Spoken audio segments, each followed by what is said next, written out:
வணக்கம். இரவு நேர பிரதான செய்திகளின் ஊடாக நர்மதா சிறையில் முதலில் தலைப்புச் செய்திகள். எதிர்காலத்தில் எரிவாயு எரிபொருள் தட்டுப்பாடு ஏற்படாது, ஜனாதிபதி உறுதியளிப்பு. மத்திய கிழக்கு போர் சூழல், சர்வதேச தபால் சேவைகள் பாதிப்பு. ஈரானின் கமதான் பகுதியில் குடியிருப்புகள் மீது ஏவுகணை வீச்சு, 5 பலி, 25 பேர் காயம். இனி விரிவான செய்திகள். நாட்டில் தற்போது ஏற்பட்டுள்ள எரிவாயு தட்டுப்பாட்டிற்கு அதற்கான கேள்வி திடீரென அதிகரித்துள்ளமையே காரணம் என ஜனாதிபதி அனுரகுமார திசாநாயக்க இன்று நாடாளுமன்றத்தில் தெரிவித்தார். நாட்டின் எரிவாயு களஞ்சியப்படுத்தும் வசதிகளில் உள்ள போதாமையே இந்த நெருக்கடிக்கு முக்கிய காரணியாக அமைந்துள்ளதாக அவர் சுட்டிக்காட்டினார். இலங்கையின் மொத்த எரிவாயு களஞ்சியப்படுத்தும் திறன் 8000 மெட்ரிக் டன்களாகும். லிட்ரோ நிறுவனத்திற்கு மாத்திரம் நாளொன்றுக்கு 1000 முதல் 1200 மெட்ரிக் டன் எரிவாயு தேவைப்படுகிறது. இதன்படி நாட்டில் உள்ள இருப்பானது ஆக கூடுதலாக ஒரு வாரத்திற்கு மாத்திரமே போதுமானதாகும்.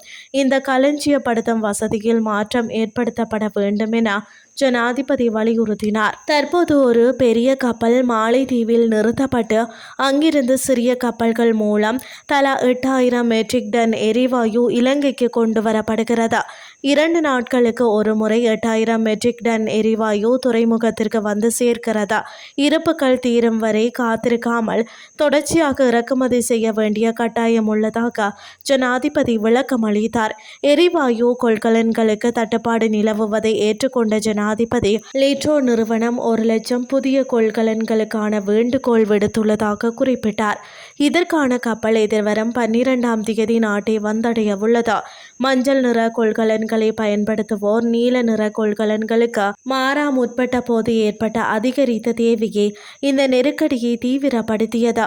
எரிவாயு மற்றும் எரிபொருள் விவகாரத்தில் எதிர்காலத்தில் இவ்வாறானதொரு நெருக்கடி ஏற்படுவதற்கான வாய்ப்பு மிக குறைவு என ஜனாதிபதி உறுதியளித்தார்.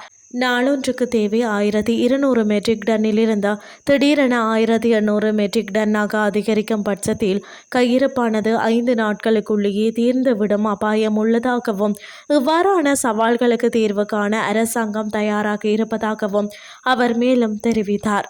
மத்திய கிழக்கு பிராந்தியத்தில் நிலவும் போர் மற்றும் பதற்றமான சூழல் காரணமாக இலங்கையின் சர்வதேச தபால் சேவைகளுக்கு பாரிய தடைகள் ஏற்பட்டுள்ளதாக தபால் மா அதிபர் SRW MRP சத்குமார தெரிவித்துள்ளார்.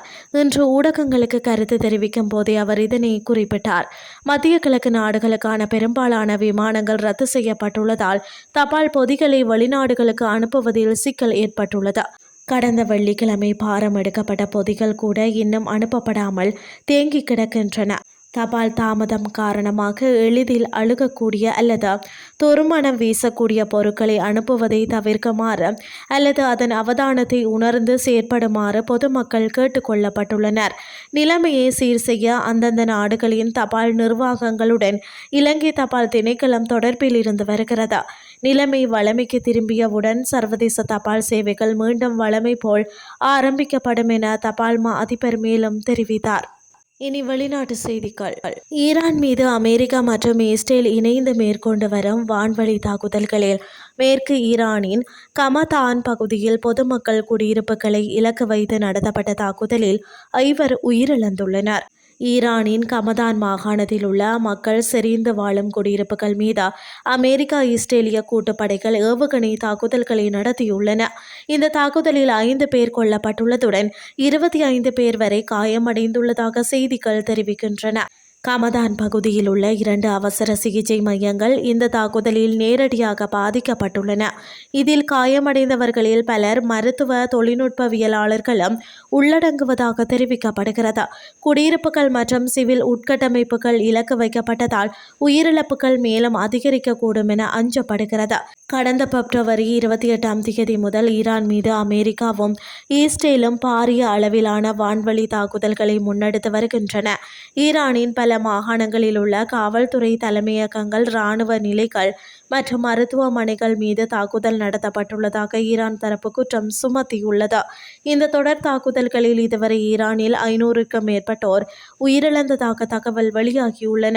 இதற்கு பதிலடியாக ஈரானும் பிராந்தியத்தில் உள்ள அமெரிக்க மற்றும் இஸ்ரேலிய இலக்குகள் மீது ஏவுகணை தாக்குதல்களை நடத்தி வருகின்றமை குறிப்பிடத்தக்கது. இத்துடன் செய்திகள் யாவும் நிறைவடைகின்றது. அடுத்து காலை 8:30க்கு எதிர்பாருங்கள். நன்றி.